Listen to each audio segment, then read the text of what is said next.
We are here in the spin room of the presidential debate. We've been talking to a number of different advisors to both of the campaigns, although after what some are deeming a poor performance for President Biden tonight, the Biden campaign has been a little more hesitant to kind of openly release surrogates into the spin room to speak to the media. But the Trump campaign has a lot of people out here talking to the press, expressing how they feel they did, because all things considered, it was a relatively decent night for former President Trump. It's not as if the bar is super high necessarily, but there are a lot of policy issues that were discussed in tonight's debate, a lot of substance, as opposed to what some people were expecting. The Trump campaign, even going into tonight, were saying that perhaps the moderators of the debate were not able to do so, questioning their credentials because they are partisan. But even I've been talking to some people here in the spin room, and they're actually admitting that the debate was a good gesture, that they really did exercise a high degree of kind of nonpartisanship and unbiased journalism. And so certainly a lot to watch for here tonight, and we're going to stay here in the spin room as more people continue cycling through from each of the campaigns, kind of providing their perspective. We are here in Atlanta, Georgia for the first presidential debate. I'm joined now by Trump campaign senior advisor Danielle Alvarez. Thank you so much for being here. Thank you very much for having me. So perhaps let's just start out. I mean, we're going into this debate tonight. Former President Trump and President Biden, for that matter, obviously have kind of what they need to accomplish laid out for them. What are you expecting from former President Trump tonight? I expect him to take Joe Biden to task. You know, President Trump has been challenging Joe Biden to debates for months. And finally, Joe Biden surprised his staff and accepted the debates on the Howard Stern show. And, you know, again, the debate rules were set in conjunction with the Biden camp, no audience. We've heard all the mic rules. But I expect President Trump to take him to task in a way that the mainstream media hasn't been able to, because his handlers have really kept him, you know, away from the campaign trail. You know, he doesn't take tough interviews. He doesn't do the same events, and certainly not crowd size, that President Trump does. And so this will be the first time, as long as we get a fair shake, so long as the CNN hosts don't put their thumb on the scale, that Joe Biden will have to answer tough questions about his record in a way that he has not had to before. And that really should be the measure of success. I know last night, Congressman, you were at the event, for example, with Sage Steele, with Wesley Hunt. Obviously, it was fairly fiery. Immigration got brought up. Are you hoping that gets brought up tonight? And what would you say to President Biden? First of all, immigration better be brought up tonight. If immigration is not talked about tonight, that is an indictment on the moderators of this debate. It is a number one issue, 1A, that and inflation that the American people are dealing with. So if they want to spend more time talking about lower Manhattan than the invasion of our southern border, I would tell you that is going to be the fault of Jake Tapper and Dana Bash. They have a responsibility to address the issues facing the American people, not the circus that comes with politics. Vivek, are you confident that the Republicans will actually go against President Biden in 2024 after tonight? Look, I think that every American should understand that Biden is not something we're going to be able to tolerate for the future success of our country. Thank you. That Republicans will actually still be going against President Biden in 2024 after tonight? Well, Democrats are in full panic mode after the abysmal, historically worst performance ever in modern history by Joe Biden. Listen, Joe Biden is the candidate this November. We're going to defeat Joe Biden. We will flip the House, flip the Senate, and we will win back we will pick up seats in the House. Of course, we're the last line of defense as House Republicans right now. Just so you know, there's not a single Democrat here. There is not a single Democrat or Joe Biden campaign spinner here, because they know it was the worst, most pathetic performance, and it was just an abysmal loss. His polls, which were already catastrophically low, they're going to even go lower. Congressman, go ahead. I was going to say, is it really fair to say that, for example, you're mentioning the conviction, but every indictment, his polling numbers have only increased, his fundraising numbers have only increased? Is it really fair to make that argument? Look, I think both candidates are obviously raising a lot of money, and I think at the end of the day, polls have been close. We've always said this is going to be a close election. I think the Biden campaign has never once said this was not going to be a close election. It was always going to be a close election. But the important thing is every single day from here to November, we're going to make a contrast between somebody that's lowered the price of insulin, expanded healthcare, protecting a woman's right to choose, and is making sure that students and the LGBTQ plus community are supported, versus someone who literally led an attack on the Capitol and is a convicted criminal. And that's an important distinction to make. You said just now you'd rather have someone. Let's see what we got. So obviously, former President Trump had a relatively successful tonight as far as the pundits are concerned, but how does he kind of capitalize on that? Obviously, this debate is in June, much earlier than usual, and so there is still a lot of opportunity for things to go wrong in the lead up to November 5th. How does he capitalize on the success tonight? Well, it's a continuation of a process. It's not milestones are really a series of things that happen one after the other.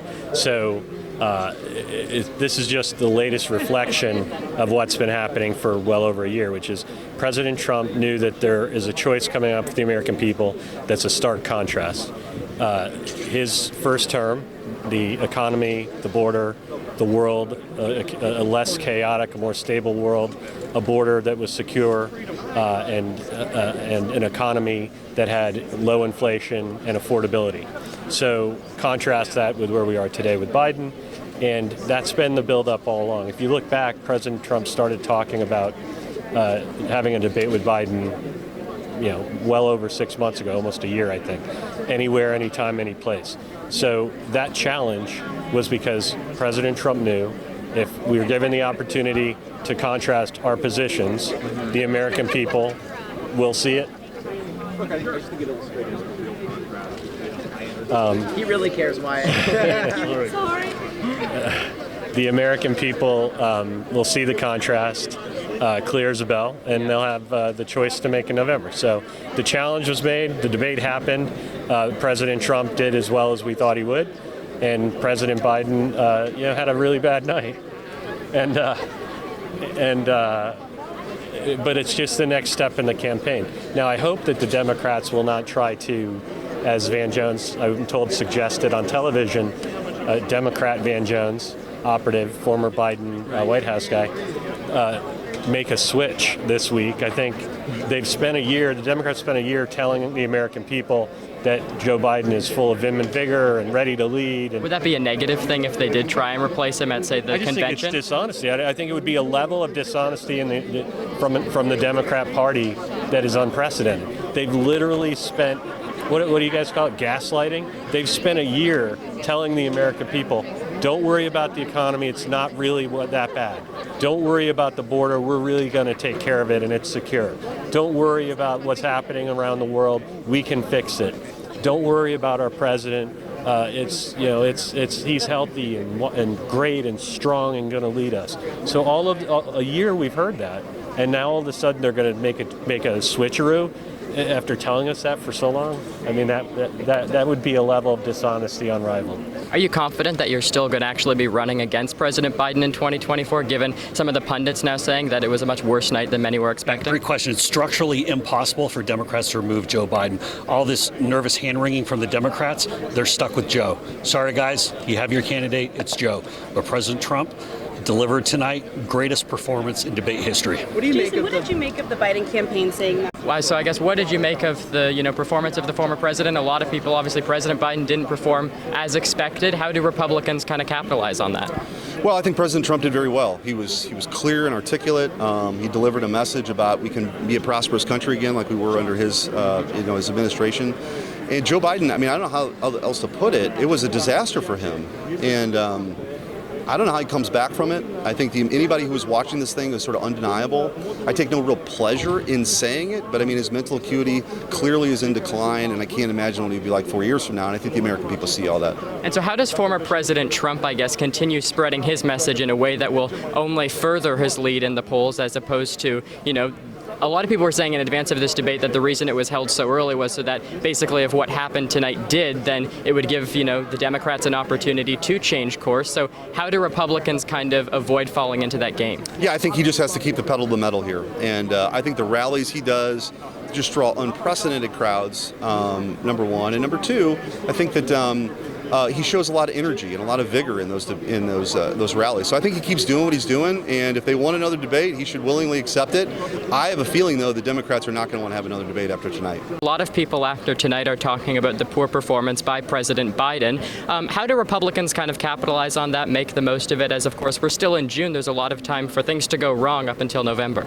Tonight went right for President Trump. He laid out a clear vision for the country that was a lower regulatory burden, more economic potential for our citizens and a secure border, all while restoring America's promise in the world. Joe Biden's been a disaster. He's really been the invasion president. Invasion in Israel, invasion in Ukraine, and of course the invasion that's hurt us most on our southern border.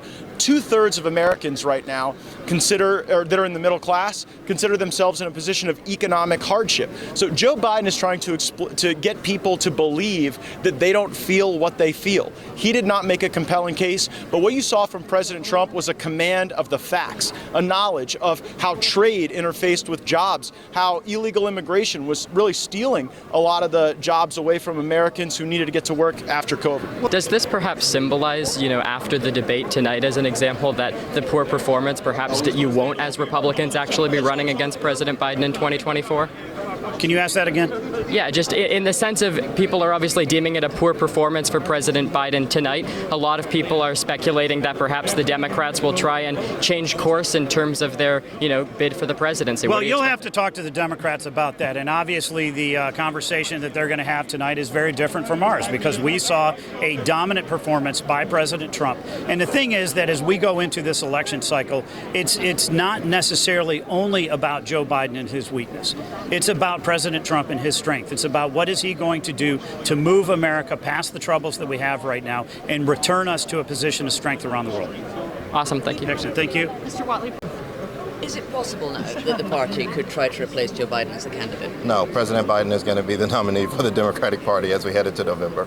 But you all must be worried that makes it more likely Donald Trump's going to be the president after tonight's performance. No, I think we saw Donald Trump shy away from any substance that the American public wanted to hear. He refused to answer if he would support a national abortion ban. He refused to answer about his positions on foreign policy as it relates to Russia and the NATO bloc. He refused to answer if he would accept the results of the January 6th or of the election when it comes up. He refused to answer several questions of substance. So again, the president had to relay a message to the American people and show that Donald Trump has no substance, and I think that's what they saw. Thank you, guys. He didn't show the American people.